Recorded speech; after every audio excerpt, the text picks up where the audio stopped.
Good morning and happy Monday, traders. Gates W. Adams here on today's episode. I wanted to take a moment. As you guys know, of course, this program is sponsored by Apex Trader Funding. And the reason being, of course, is because we've got some just great and exciting news. And I wanted to share a little bit of the recent highlights. And the interesting thing about these facts that I'm going to share with you is these are consistent, these are ongoing, and these are continuing to grow day by day. But as we look at the most important facet that any trader wants to know about trader funding is, what do payouts look like? In fact, when we look at the payouts, Apex does pay traders up to twice a month. It's a 15-day cycle. And just in this last cycle, to be the top paid trader with Apex was Lawrence from the UK with $89,088 paid out. That is just one cycle out of two in the month. We had actually... looks like 12 traders that were over $40,000 for this cycle. It took $40,000 to make it into the top 10, which I think is pretty exciting. And even in just the last 90 days, Apex has paid out in excess of $13 million to traders like you. The opportunity is phenomenal, and I just wanted to take a quick moment to make sure that you're taking full advantage of that.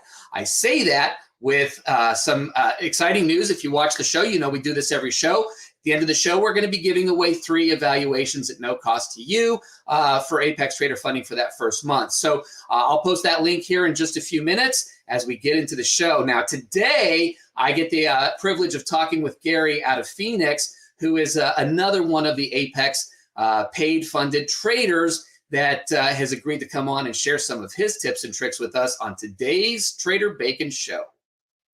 Welcome to the Trader Bacon Show, where we showcase everyday traders that are getting funded, paid, and bringing home the bacon. Are you ready? Because the Trader Bacon Show starts right now.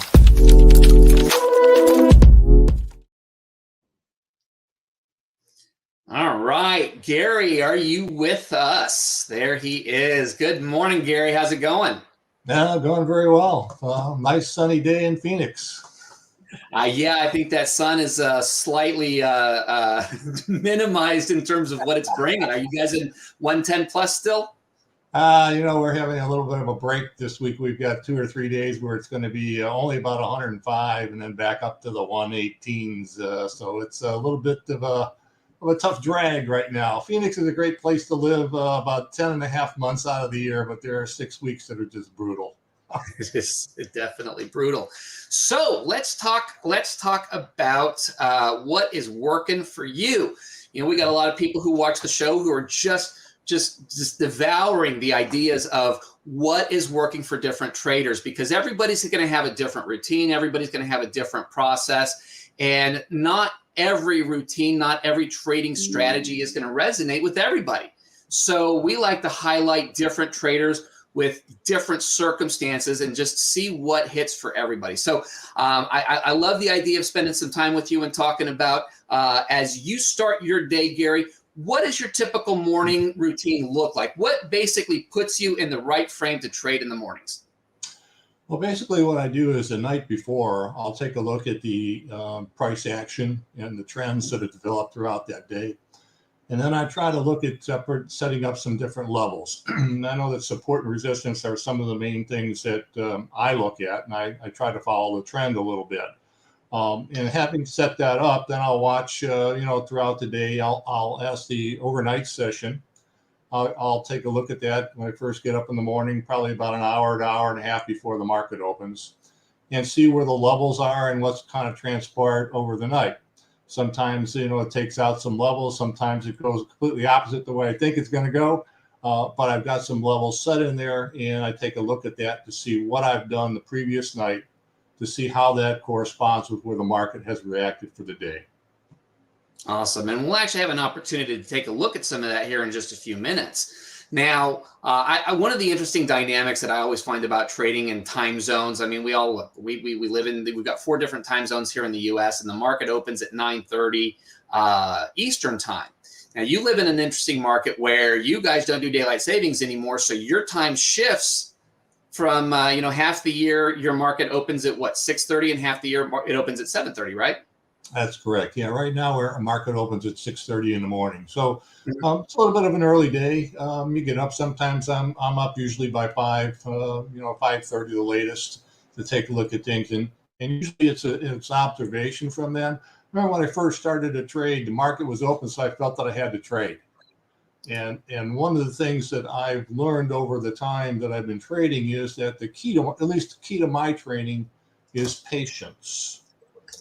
You have to wait for your setup. You have to wait for the opportunity to present itself. You cannot create an opportunity.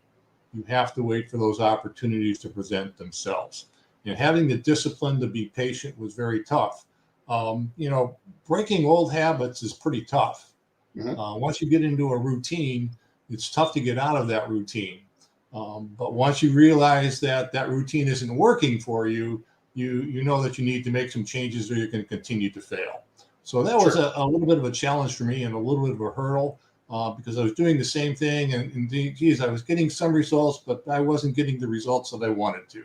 So changing some of the things that I did and the way that I did them, of course, made me a little bit better trader. So what did that actually end up looking like for you? I mean, how long have you actually been just trading on a consistent basis? Pretty much about 18 months, a little bit longer, a little bit shorter. I'm a business owner. I'm retired now, but I'm a previous business owner, 45 years in a certain industry.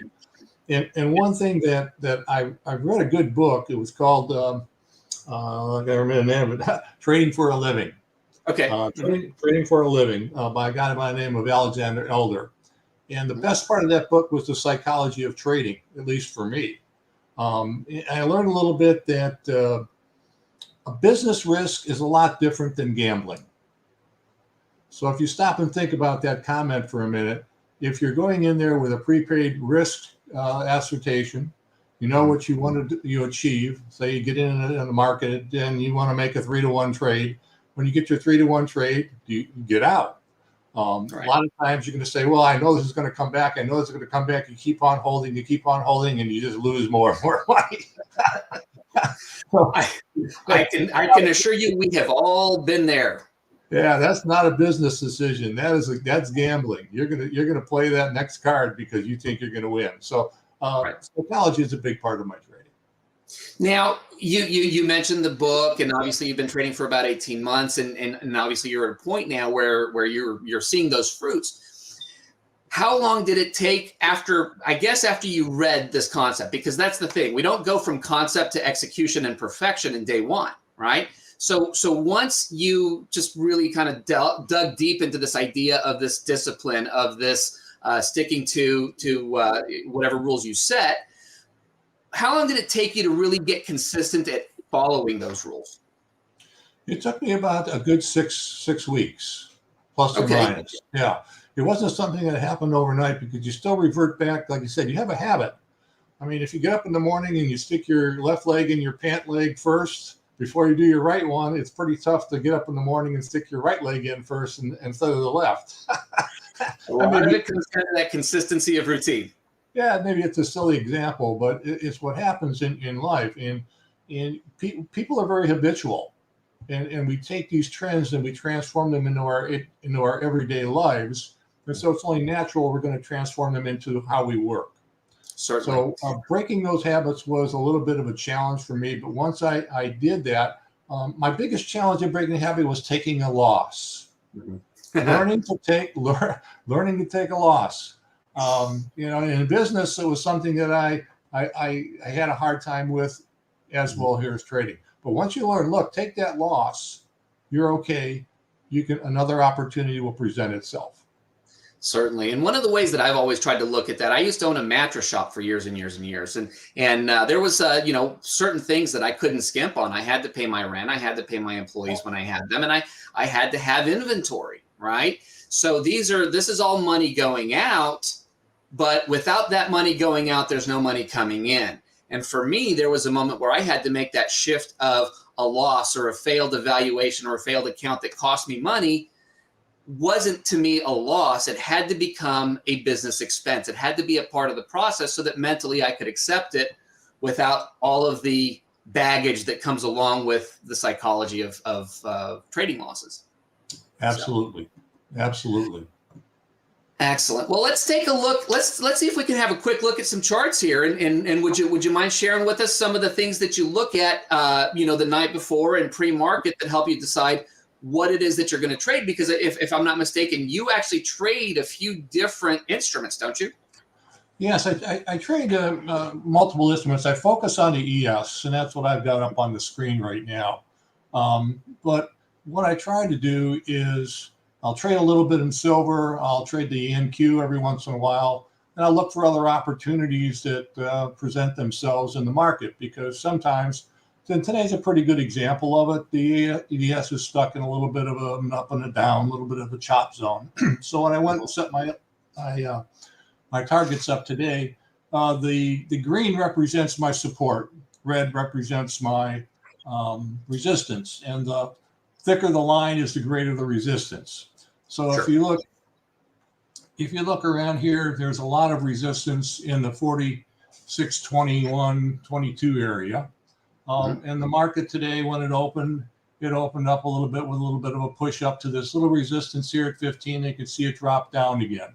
So it's kind of stuck in this range. Of course, this isn't live right now, but it's stuck in this range right here, at least at that point in time.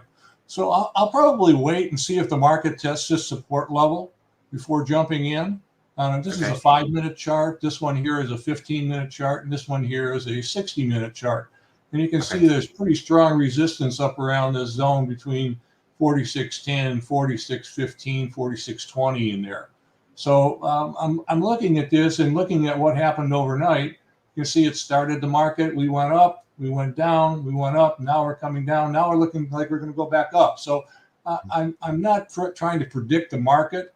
I'm just looking at where the market might go and what opportunities are going to present themselves for me today in the ES. This line right here, for me, is a line that I watch a lot, because that's a heavy resistance line, buy-sell line, some people call it. So I'll look at something here. If it drops below this again, I will go ahead and this was a good opportunity this morning. Take that opportunity there, presented itself. And if it comes back down here again, I'll look at probably taking that opportunity once again. Perfect. Now, what constitutes an executable entry for you? Are you looking for it to come all the way back down to that heavy that heavy support bar, or is it a pattern that you're looking for? What is it that actually triggers you to move forward? What I'm looking for is I'll look for this to come down to the support bar. If it gets a little close, I'll probably take the entry. If it gets into the 46, this is 4,600 right here. So probably if it gets into 4601 or so, I might enter there a little early and then have a stop just a few points below down here, probably at 45.98. And if it hits that, they'll stop out. And then if it bounces back up, I have another opportunity that I could get back in. Try not to chase. Chasing usually, if you watch the bars, we're going up, and then boom, comes back down. So I try to look at these levels. These are zones that I have here. And this zone is a zone that I think it's probably support resistance within the zone. This is a support resistance within the zone. And this is an area that I'm kind of looking, this blue line, for where the low was for the overnight market. So if it gets down to here and breaks down below this, I think it'll pop back up. That's my theory, at least. I'll wait to see if it proves to be true. So these are some of the things that I look at. This is another level here that if it really breaks below this, I think it's going to drop more into the bear market type status. And right now, I think we're in a little bit of a bull market. So got it. I try to do this with all of my many charts that I look at, and I try to do this for each one of the commodities that I trade. Perfect. Now, do you have a pretty standardized trade management model? Like, in other words, do you shoot for a certain gain versus your, like what is your risk reward ratio? Is that standardized? Is that preset in an ATM? Do you do this manually based on your current read? How does that trade management work for you? What I do is I don't have a risk. I have a risk level, but I don't have a reward level, so to speak. It's finite. What I do is I try to go from level to level. Okay. And I'll listen. the sniper is a very good situation because it's telling me, especially if the TX, double TX, that's giving me an indication the market is confirming what I'm thinking. It's going a certain direction. So for instance, what I try to do, let's just say that I was a smart guy this morning and I entered somewhere in here. What I would do is I would try to go to my next level. So the 4603 brings me up to the 4608 level. That's a 5-point gain for me. Trading 1 or 2 contracts, you know, I make $300 to $500, $600, and then I would be out. Now, some instances, if I got in a little bit lower, where there's only a couple of points for me to gain, I might wait till it gets to the next level. But I always go from one level to the next level, and then I'll get out. I don't try and run it up. I don't try to hang on to it. I don't try to make a home run. I make my level, I'm out, and I'm done. Do you manage your stops as you go, or do you just leave the stop and go for that target? No, I manage the stop. What I'll do, I'll leave the stop as is. Usually my stops are about 2.5 to 4 points below my entry. Okay. Because I don't want to risk any more than a certain percentage of my portfolio. And with the sniper program, you know, once you get into their allowance that they have for you to make, you want to keep it so you're not losing any money. Absolutely. Yeah. And in fact, I had the opportunity a couple of weeks ago to share my take on sniper, because that's actually what I trade as well.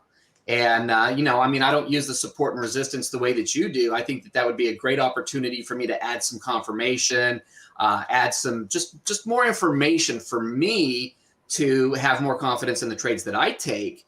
But I absolutely, you know, as you sit here and talk about the sniper 2 weeks ago, the show really kind of went into some of the details of how that works, which was really fun for me to be on the other side of the mic, as it were. So, but I'm already seeing here how this added detail, this added confirmation, because I don't use, you know, 5, 15, 60-minute charts like this. You know, I actually just use the sniper charts and the stuff that's going on in the background that kind of sort of paints those automatic levels for me. But I love the idea of having just a better read before I go into the market and start making any of those decisions. Yeah, one thing that you're not seeing is I have a couple of screens up. So this is only one of the screens that I have. The other screen that I have up has a sniper chart on it. Which I presume, knowing that you trade sniper. Yeah, and that basically confers what I'm doing. It'll tell me, like this morning, there was a couple of TXs, double TXs. There was an elevator this morning, and you catch the ride, and it's saying, hey, it's in my spot, elevator. I'm taking that trade, and it goes. So it's a real good. I kind of use the program, and I follow what Sniper does, and when it complements where I'm at, I know I've got a good trade. Right. Well, and I think that's the thing. I mean, different people are going to look at different things. And I think one thing that a lot of traders miss is having a bigger picture. And I know a lot of people look at the sniper charts like, my gosh, they're so busy. And I actually equated this a couple of weeks ago to driving a standard. You know, for someone who's only driven an automatic, it seems overwhelming until you've done it a couple of times, you know, and it just becomes natural. But this added detail, this added information just takes that a little bit further. So for somebody who has trade hesitation, who maybe sometimes is just misses the trades because they just didn't take that, I want to say leap of faith. I don't think that's the right verbiage for a trading system, but they ignore their rules because they have that little bit of doubt. I think this is a great way of eliminating a lot of that doubt.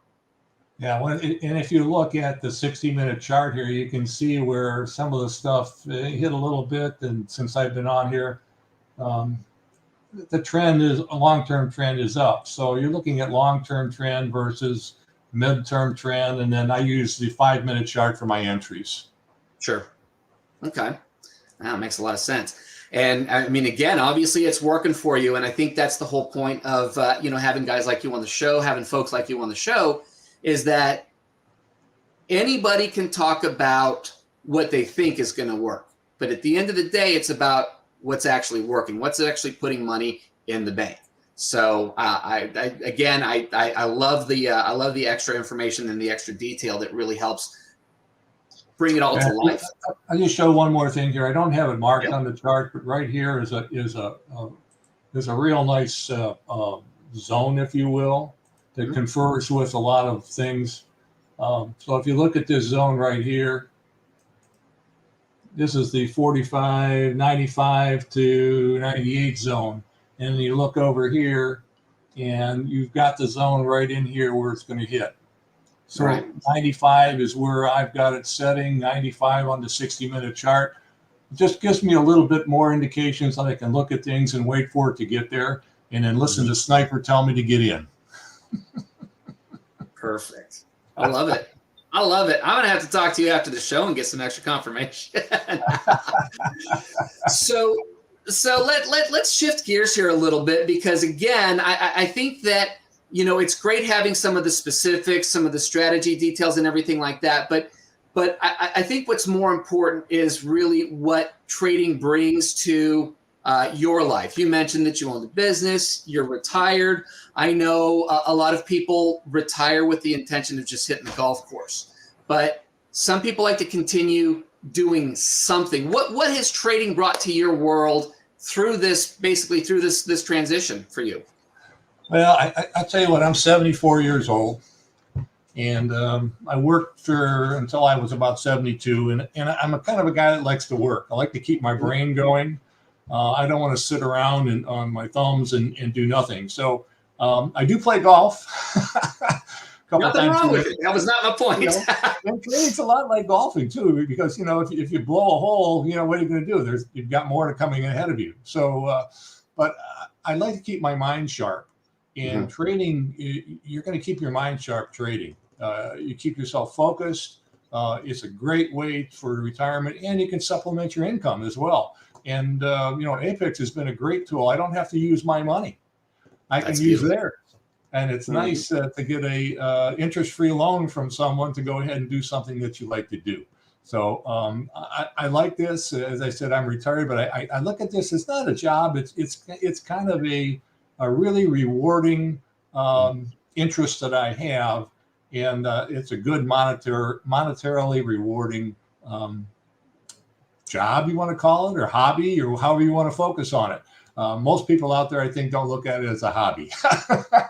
No, but it's kind of hard to look at it a job either, because, I mean, are you really spending anywhere near that traditional 40 hours a week dealing with trading? No, I mean, there are some mornings that I've got up in the morning and I've made, you know, $1,000 in less than 3 minutes. Right. I mean, where can you go to do that? Those are rare days, but they do happen. And if you focus, you can do that. Well, and that's the thing. I mean, I know everybody likes their particular markets that they're comfortable with, but I will tell you, I love trading NQ specifically for that reason. If I'm not out in a trade in less than 60 seconds, I start to get anxious. and NQ pretty much either way, it doesn't matter. Usually it's a win, but even if it's a loss, I'm usually out less than 60 seconds. And that NQ is a tough one, but you know, and that's a good market to do too, because the tech stocks drive that market, and when they're doing well, you know, it's a good opportunity to trade there. And that's when I usually go over to the NQ. Like today and this week, there's a lot of stuff coming out with the tech stocks, Apple and AWS and all that. So I think if they do well, the market will do well on the NQ side. But you know, you got to watch that one, man, because it can drop just as fast as it goes down. Exactly. That's why I do utilize automated trade management. My stops go in automatically. Now, I'm not going to say I've never had a stop get passed up. It happens, but it doesn't happen often, thankfully. And you know, we all just got to watch out for whatever the dynamics of what we trade. But that's fantastic. And you know, obviously, you mentioned the idea of basically utilizing other funds to trade, and you know, when you started off, obviously, you and I spoke before, and you didn't initially start trading with Apex. You started trading your own funds, right? Yes, I started trading my own funds, and when I started trading, I lost my own funds. So it wasn't a good area, but I stuck with it. I knew that if I did some reading, did a little more research, studied a little bit, it wasn't as easy as I thought it would be. It's a very challenging trade, if you will. But once you tend to master it, it's something that if you have the discipline and the patience and you have the support from people, like Apex and the sniper tools, you can be successful. And I don't know what the success rate is. I've heard people tell me that 90%, 95% of people who trade fail. I don't know that. I look at Apex and see there's a lot of people out there making money. So right. Well, and that's the thing, we'll never know the actual percentages. I know a lot of people like to quote certain percentages to make a point, and I think for the value of the point, they're accurate enough. However, at the end of the day, we don't know how many people are out there trading and blowing accounts or anything like that. But I think, and I know for me and for a lot of other traders that I've talked to, and I want your take on this, psychologically speaking, and in the way that you actually execute and live as a trader, have you noticed a significant difference between when you're trading your own funds versus trading in a paid account? This may sound a little different, but I think I'm more cautious trading OPM, other people's money, right, than I am trading my own, because it's mine to win or to lose. But when I'm trading someone else's money, I try to be a little bit more cautious with it, because it's mine and they're letting me use it. I have the privilege of using it. So I do tend to be a little bit more cautious with OPM. And ultimately it's about whatever gets you the best results. If you're more cautious, now, again, I think as long as we can stay away from that trade hesitation, but if you make better decisions because you're being more cautious, at the end of the day, what happens? Sure. Yeah, you make more money. Yeah.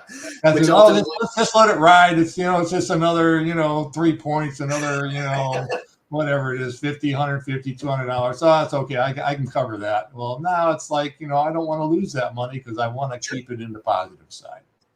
Exactly. That relationship builds, and ultimately the opportunities tend to build with that. So I love the attitude. I love the mindset. I love what you're doing. And again, this speaks very directly to me, because I know you and I essentially trade the same system, and I'm seeing some really awesome stuff on here that I'm probably going to want to dig a little deeper into. So as we kind of start to wrap things up, folks, I want to encourage you, take a moment to fill out that form where it says the Benzinga forms. For some reason, the chat's not working for me. I can't post in there, but that link that says forms.gle, make sure you click on there and register for the 3 evaluations that we are giving away.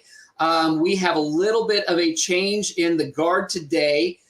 So those emails for the winners will go out by the end of the day. So just bear with us. We don't have the actual winners. We normally announce them on the show, but I assure you we will get 3 winners, and they will be emailed before end of day today with the link and everything that you need in order to get those registered and set up.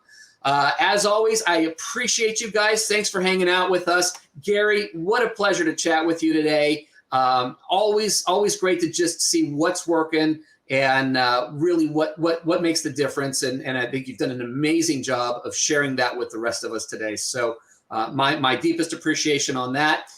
We've got another great show coming up next week, Monday. What'll that be? August 7th at 11 a.m. Eastern time.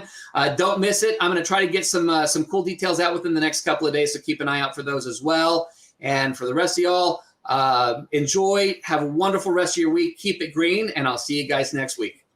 Thank you, Gates. Appreciate the opportunity. Absolutely a pleasure, Gary. Welcome to the Trader Bacon Show, where we showcase everyday traders that are getting funded, paid, and bringing home the bacon. Are you ready? Because the Trader Bacon Show starts right now.